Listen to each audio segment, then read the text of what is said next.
Hi hello नमस्कार, कशा आहात सर्वजण. सर्वांना सर्वप्रथम श्री स्वामी समर्थ. आजच्या मस्त अशी दिवसाची सुरुवात झालेली आहे आपल्या स्वामींच्या दर्शनाने. इकडे आज अंगारकी चतुर्थी आहे आणि ह्यांनी केलेली छान अशी स्वामींची पूजा. तर आजच्या व्हिडिओमध्ये तुम्हाला पाहायला मिळणार आहे सुंदर अशी ह्यांनी केलेली स्वामींची पूजा. त्याचबरोबर आज अंगारकी चतुर्थी आहे ना, तर आज गणपती बाप्पाला अभिषेक वगैरे आणि नित्य देवपूजा माझी. तर चला तर व्हिडिओला तर केलेली आहे सुरुवात छान अशी. चला तर मग व्हिडिओ शेवटपर्यंत पहा आणि कसा वाटतोय तो कमेंट करून सांगा. आवडला तर लाईक करा, शेअर करा आणि चॅनलवर जर नवीन असाल तर चॅनलला सबस्क्राईब करायला अजिबात विसरू नका. चला तर व्हिडिओला सुरुवात करूया आणि छान अशी आजची सुंदर देवपूजा, दारामधली रांगोळी हे सगळं तुम्हाला पाहायला मिळणार आहे व्हिडिओमध्ये. सकाळी सकाळी 6:30ची वेळ आहे आणि ह्यांची चालू आहे स्वामींची पूजा. तर आज सकाळी सकाळी शूट करून घेतलं मी. ह्यांची पूजा चालू होती, आंघोळ झाली होती माझी आणि आले होते बाहेर, तर ह्यांची चालू होती पूजा. माझ्या अगोदर आंघोळ करतात, कधी मी करते कधी ते करतात. पण त्यांना कसं असतं स्वामींची पूजा करायची असते, त्यामुळे ते लय गडबड करतात, कारण त्यांना परत आवरून कामावरती जायचं असतं. तर इकडे त्यांनी छान अशी स्वामींची पूजा मी कालच्या मिनी ब्लॉगमध्ये सुद्धा दाखवली होती आणि खूप साऱ्या ताईंना आवडली पण, आणि कमेंटसुद्धा आल्या की किती छान दाजींनी पूजा केली. तर कसं आहे बघा, त्यांना पहिल्यापासूनची म्हणजे त्यांची स्वामी भक्ती आहे, त्यामुळे त्यांना आहे ना अशा पद्धतीने छान अशी ते सकाळी सकाळी पूजा करून घेतात आणि त्यांचा दिवस पण खूप चांगला जातो. नेहमी मला म्हणतात की माझी स्वामींची पूजा करून गेलं ना की माझा दिवस खूप चांगला जातो. आणि एखाद्या दिवशी जर त्यांच्याकडून स्वामींची पूजा राहिली तर मला फोन करून सांगतात की आज पूजा झालेली नाही, कारण खूप जर लवकर गेले तर. शक्यतो कधी होत नाही, पण जर झालंच तर ते सांगतात मला फोन करून, आज स्वामींची पूजा कर बरं का तू. मी तर करतेच, पण मलासुद्धा आठवण करून देतात. पण असं कधी होत नाही, एखाद्या दिवशीच होतं किंवा गावाला वगैरे गेले तर. तर असं इकडे सकाळी सकाळी बघा, माझ्या अगोदर त्यांची अंघोळ झाली होती. मी साडी घालून येईपर्यंत त्यांनी चहा करून ठेवला, दूध तापायला ठेवले आणि आता राहिलेलं काय माझं काम, जी आपली किचन ओट्यावरती रात्री मी भांडी घासून ठेवली होती ना, ती सगळी गोळा करून घेतली आणि त्यानंतर मग चहा गरम करायला ठेवला. मी पण पाणी वगैरे पिऊन घेते. तर असं काहीसं सकाळचं आमचं साधं सिंपल रुटीन असतं आणि ते तुम्हाला नेहमीच पाहायला आवडतं. त्यामुळे मला नेहमी कमेंट पण येतात की ताई तुमचं खूप सकाळचं रुटीन पाहायला आवडतं. आणि कालच्या व्हिडिओला तर खूप साऱ्या ताईंनी कमेंट छान केल्या आणि खरंच कालच्या कमेंटविषयी बरं का, मलासुद्धा खूप वाचून छान वाटलं. म्हणून मी नेहमी सांगत असते की तुम्हाला व्हिडिओ आवडला ना तर लाईक करा आणि त्याचबरोबर एक छोटीशी कमेंट करत जावा. कमेंट केली की मला व्हिडिओ बनवायला आणखीन उत्सुकता येते आणि ती वाचायलासुद्धा खूप छान वाटतं. सगळ्या ताईंना मी जिथले तिथे रिप्लाय देत असते. चुकून जर एखाद्या ताईंना रिप्लाय दिलेला नसेल तर तुम्हीसुद्धा समजून घेत जा. ज्यावेळेस मी कमेंट पाहते त्यावेळेसच मी लगेच रिप्लाय देत असते आणि जर नाहीच इकडे तिकडे कामाच्या निमित्त कुठं गेले किंवा काय झालं तर थोडा उशिरा का होईना पण प्रत्येक कमेंटचा रिप्लाय हा मी देतच असते. तर असं इकडे छान अशी सकाळी सकाळी झालेली सुरुवात आणि त्याचबरोबर अशी मस्त घरामध्ये गुगळ फिरवली ना. आता ह्यांची पूजा वगैरे झाली आणि ती धूप जी लावलेली असते ना, तर ती मी किचनमध्ये घेऊन आले होते, कारण त्यांची चालू होती पूजा. तोपर्यंत म्हटलं माझी गॅसची पूजा वगैरे करून घेते. त्यानंतर ते तुळशीला पाणी घालून येतात, तारक मंत्र म्हणतात, स्वामींची सेवा असते त्यांची नित्य. तर अशी नित्य सेवा वगैरे त्यांची झाली. त्यानंतर मग आम्ही मस्त असं दोघं मिळून चहा पितो. असं असतं आमचं सकाळचं रुटीन. तर आणखीन दारामध्ये रांगोळी वगैरे काही घातली नव्हती, पण छान असं सगळीकडं गुगळ फिरवून घेतलं, त्यामुळे घरामध्ये खूप प्रसन्न वाटतं बघा नेहमीच. आणि बघू शकता ह्यांनी केलेली तुम्हाला जवळनं दाखवते स्वामींची सुंदर अशी पूजा. अशी पूजा आहे ना खरंच पुरुष लोक आहेत ना, कमी लोक अशी करतात इतकी छान पूजा. आणि खूप मला भारी वाटतं बरं का ही पूजा करतात ना. खूप म्हणजे ते त्यांनाच आवड निर्माण झाली. आणि कसं आहे बघा, घरातला एक जर सदस्य देवाधर्माचं करत असेल तर बाकीचे सगळे आहेत ना त्याचं बघून त्यांना घरामध्ये सेवा करायची ओढ लागते आणि आपोआपच एकाचं बघून सगळेजण घरामधले आहेत ना असे भक्तिभाव म्हणजे हे सगळे ना करायला लागतात. आमच्या घरामध्ये पहिल्यापासून धार्मिक मीच होते. त्यानंतर माझी जी मी रोज करते ना, तर ते पाहून पाहून त्यांना पण ओढ लागली आणि ते पण करायला लागले.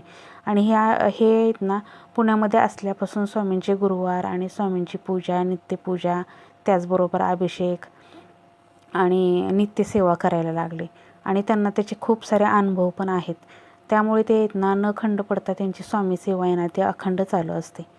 त्यानंतर आम्ही चहा वगैरे घेतला आणि दोघांनी मिळून चहा घेतल्यानंतर बघा मग मी रांगोळी काढत होते. रांगोळी काढली ना की एक आपलं काम झाल्यासारखं वाटतं आणि आजची रांगोळीसुद्धा तुमच्याशी शेअर करते. अगदी साधी सिंपलसुद्धा रांगोळी काढलेली आहे. छान अशी छोटी छोटी पावलं काढून घेतली आणि पहिल्या आज ह्या रेषा मारून घेतल्या आणि त्याच्यामध्ये येत नाही छोटी छोटी पावलं काढून घेतली. खूप सुंदर दिसतात ही पावलं आणि बघू शकताय तुम्ही अशा पद्धतीनं आकार देत असते मी पावलांना. आणि हा आकार दिला ना की वरती असं छोटी छोटी बोटं काढायची, त्यामुळे आणखीनच सुंदर ही पावलं दिसतात.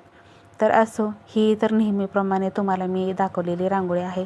खूप वेळा शेअर केलेली आहे आणि तुम्हाला आवडते सुद्धा पाहायला रोज.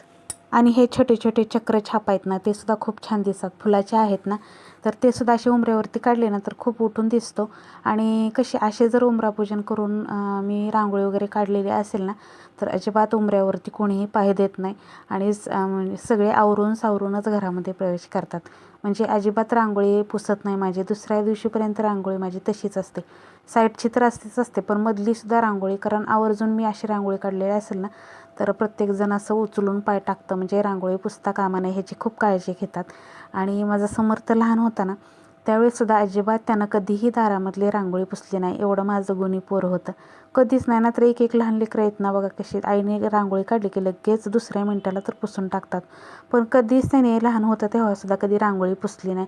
त्यामुळे माझी आज काढली की रांगोळी दुसऱ्या दिवशीपर्यंत तशी ना तशीच असते. इकडे बघू शकताय सगळे देव आहे ना उजळून काढायला घेतले होते. ज्यावेळेस मी रोज देवपूजा करते तर त्यावेळेस तिथेच बसून करत असते, पण ज्यावेळेस मला देव उजळायचे असतील ना तर त्यावेळेस मी अशी इकडं किचनवरती ओट्यावरती घेऊन येते आणि तुम्हाला दाखवते. मी आता सध्या माझे 2 नारळ आहेत ना ते उगवलेले आहेत ना. तुम्ही नेहमी कमेंट करताना ताई 2-2, 3-3 नारळ ठेवलेले आहेत, पण काय करणार, हे छोटे छोटे उगवलेले आहेत त्यामुळे ठेवावं लागतं. हा छोटा जो आहे तो दुकानामधला आहे त्यामुळे इथं काही नसतो तो, आणि हा दुसरा जो आहे तो आपल्या देवघरामधला आहे. छान असं सगळ्या देवांना उजळून घेतलं. तसं तर मी एकादशी दिवशी देव उजळून घेत असते, पण जर एखादे देव असं वाटले की आपल्याला खूप थोडंसं हे झालेले आहेत तर लगेच मग उजळून घेते, कारण खूप दिवस पण देव जर तसेच ठेवले तर देवांना परत आपल्यालाच कसं तरी वाटतं ते. त्यामुळे सगळे देव उजळून घेतले आणि लास्ट गणपती बाप्पांना ठेवलं, कारण गणपती बाप्पाला घालायचा होता आज अभिषेक. कसं वर्षातनं ह्या 2-3च 2-3-4 काय अशा अंगारकी चतुर्थी येतात ना, तर त्यावेळेस असं मस्त अभिषेक वगैरे घालून गणपती बाप्पाची पूजा करत असते. अंगारकी योग हे दुर्मिळ असतात, कधीतरीच येतात, त्यामुळे ज्या ज्या वेळेस येतात त्यावेळेस अशा पद्धतीने मी गणपती बाप्पाची छान अशी अभिषेक करून पूजा करत असते. खरं तर अभिषेक पंचामृताने मला करायचा होता, पण पंचामृत नसल्यामुळे म्हणजे दही नसल्यामुळे ना करता आला नाही, त्यामुळे फक्त दुधानेच अभिषेक केला. आणि इकडे बघू शकता अभिषेक करताना आहे ना फुलांच्या पाकळ्यांचासुद्धा वर्षाव केला. त्यानंतर सगळ्या देवांना अगोदरच ठेवलं होतं देवघरामध्ये, स्वच्छ पुसून वगैरे गंध वगैरे लावला, दिवा प्रज्वलित केला होता. त्यानंतर गणपती बाप्पाला स्वच्छ असं पुसून घेतलं, गंध लावून घेतला. आणि मला एका ताईची कमेंट आली होती की ताई तुम्ही जे देवांना गंध लावता तर तो गंध कुठला आहे, तर साधा आपला तो गंध जो आहे ना तर तो साधा आहे, म्हणजे ह्याचा एक कांडी असते ना आपली ह्याची, ती पंढरपूरवरनं आणलेली आहे मी, गंधगोळी म्हणतात त्याला, तर ते गंधगोळीचाच हा गंध आहे, असं विशेष कुठला दुसरा गंध नाही.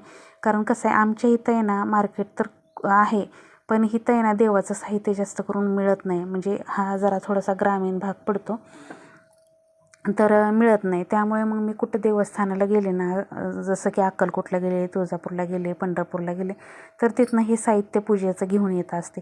त्यामुळे पहिल्यांदा आल्यावर वर्षभर मला खूप प्रॉब्लेम आला, कुठलीच गोष्ट वेळेवर मिळत नसायची इथं. त्यामुळे आता मला समजले की इथं मिळत नाही, त्यामुळे मी असं कुठं देवाला गेले की घेऊन येते. आणि साधी सिंपल गंधवळी येत आहे, फक्त ती वाटीमध्ये भिजू घालत असते आणि भिजली ना की लावत असते आणि खूप छान दिसते. ह्याने अजिबात डाग उठत नाहीत, काय नाही, देव लाल होत नाहीत, काय नाही, इतकं मस्त आहे. लावलं ना दुसऱ्या दिवशी आंघोळ घालायला लागली देवाला की मनाने निघतं, अजिबात असं चिकट चिवट राहत नाही. इकडे छान अशी आजची सुंदर पूजा करून घेतली. ही बिजलीची फुलं आहेत ना खूप छान दिसतात देवांना वाहिल्यानंतर, तर इकडे सुंदर अशी पूजा करून घेतली. त्यानंतर मला आज गणपती बाप्पाच काढायचे होते आपल्या देवघरापाशी, तर तिथं जागा कमी आहे ना, तर तिथं अगदी छोट्याशा ह्याच्यावरती मी गणपती बाप्पा काढले, गणपती बाप्पाची प्रतिमा काढली आणि मस्त अशी सुंदर दिसते बघा गणपती बाप्पाची रांगोळी. तुम्हाला मी जवळनं पण दाखवते. त्यानंतर अशी नेहमीप्रमाणे माझी छोटी छोटी जी पावलं काढते ना, आणि कसं आहे मी दाखवते तर तुम्हाला व्हिडिओमध्ये पावलं काढलेली, पण ती तुम्हाला दिसतच नाहीत असं होतं, कारण माझा हात आडवा येतो आहे. ते माझ्या आत्ता लक्षात आलं. मी व्हिडिओमध्ये तर तुम्हाला दाखवण्यासाठी रांगोळी काढते, पण म्हणजे आत्ता लक्षात आलं की माझा हातच आडवा येतो, त्यामुळे तुम्हाला ती रांगोळीच दिसत नाही कशी काढलेली आहे ती.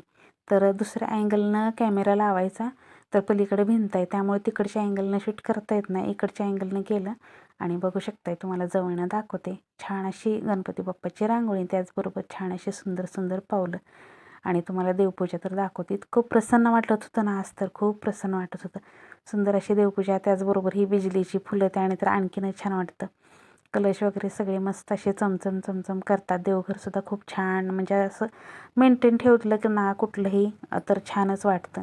आणि कसं आहे देवघराविषयी तर मी जास्त हे म्हणजे देवघराच्या आजूबाजूला घाण नसली पाहिजे किंवा धूळ नसली पाहिजे, ह्या सगळ्या गोष्टीची काळजी घेत असते. रोज देवपूजा करताना देवघरावरनं हात मारायचा, असं आजूबाजूचं सगळं स्वच्छ करून घ्यायचं, पुसून घ्यायचं, तांबे 1-2 दिवसाला घासून घ्यायचे व्यवस्थित. तर त्यामुळे काय होतं देवघर पण छान राहतं आणि बाकीचं सगळं पण हे.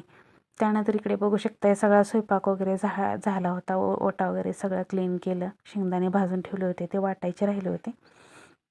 आणि त्यानंतर माझी झाडं जी आहेत ना, तर ही झाडं आहेत ना ह्याला धुवून ठेवायचं होतं, कारण आता हल्ली एवढा धूळ येते ना. आता कसं जसं थंडी चालू झाली ना तशी धूळ खूप आली. पावसाळ्यामध्ये धुळीचा प्रॉब्लेम नसतो, पाऊस असतो त्यामुळे सगळी माती ओली ओली असते, पण ह्या दिवसामध्ये धुळीचा खूप प्रॉब्लेम येतो. बघू शकताय तुम्ही सगळ्या झाडांवरती.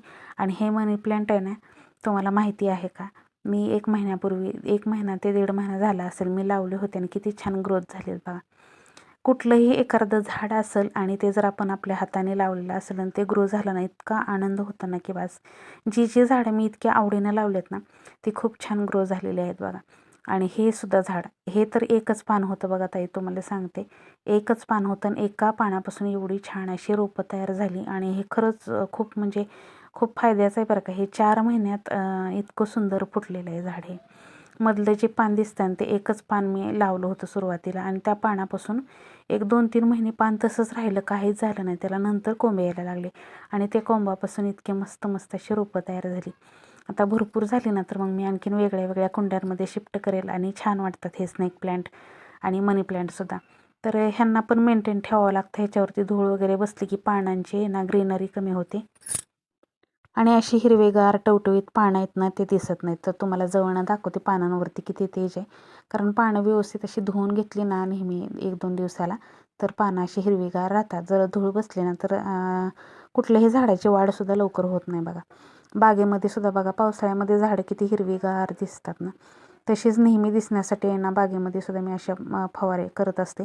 मोटर लावून असं पाणी प्रेशरनं मारलं ना झाडांवरती, तर सगळी धूळ निघून जाते. तर इकडे बघू शकता कुठली कुंडी इथं पण एक ठेवली आणि टिपवायवरती पण बाहेर ठेवली एक. तर त्यामुळे बघत होते कुठली कुंडी बाहेरची आहे आणि कुठली कुंडी आतली.